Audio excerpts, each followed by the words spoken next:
Upacara peringatan detik-detik proklamasi kemerdekaan RI ke-70 di Kabupaten Bangli melibatkan pelajar SD hingga SMA, guru, Korpri, PNS, TNI Polri, serta dihadiri pejabat di lingkungan SKPD Kabupaten Bangli. Bertindak sebagai inspektur upacara Dewa Gede Mahendra. Tepat pukul 10 waktu Indonesia Tengah, detik-detik proklamasi ditandai dengan suara sirine 60 detik.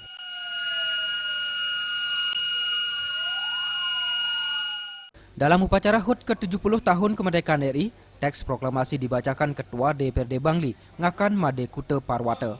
Pengibaran duplikat sangsaka merah putih berlangsung hikmat dan lancar.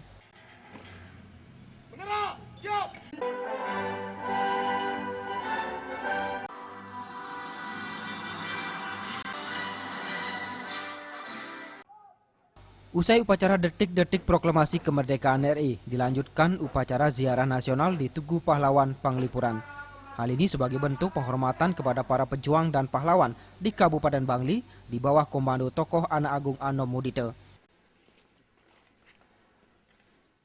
Usai peletakan karangan bunga dan tabur bunga, pejabat Bupati Bangli Dewa Gede Mahendra mengatakan, perjuangan tidak akan pernah selesai, sekaligus mengajak kita sebagai generasi penerus terus berjuang melaksanakan tugas mengisi kemerdekaan dengan semangat. Proklamasi sebagai momentum dan tonggak sejarah perjuangan bangsa dijadikan fighting spirit untuk bekerja dan melangkah ke depan demi kemajuan bangsa. Yang sudah jelas dan sebarang tentu, bukan hanya itu dirayakan, bukan hanya itu hanya bisa diucapkan, tapi mari kita laksanakan sesuai dengan apa yang menjadi cita-cita para pahlawan. Ya jelas, mengisi kemerdekaan. Perjuangan itu tidak akan pernah selesai. Bung Karno mengatakan, perjuangan tidak akan pernah selesai. Jadi selama hayat masih di kandung badan, kita tetap berjuang. Makanya dengan satu istilah, gantungkanlah cita-cita setinggi langit. Artinya juga dalam kaitan dengan proklamasi ini sebagai satu tonggak sejarah, momentum daripada bangsa Indonesia. Ini merupakan satu fighting spirit untuk kita melangkah ke depan. Khususnya generasi muda. Karena apa? Generasi muda sebagai tunas bangsa minimal jadi fondamen dasar dari mereka, generasi muda.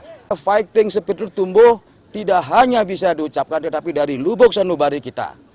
Itu yang penting, itu yang perlu. Usai tabur bunga di Tugu Pahlawan Penglipuran diakhiri dengan ramah tamah dengan para veteran. Pera Widya dan Alit Setiawan, Bali TV.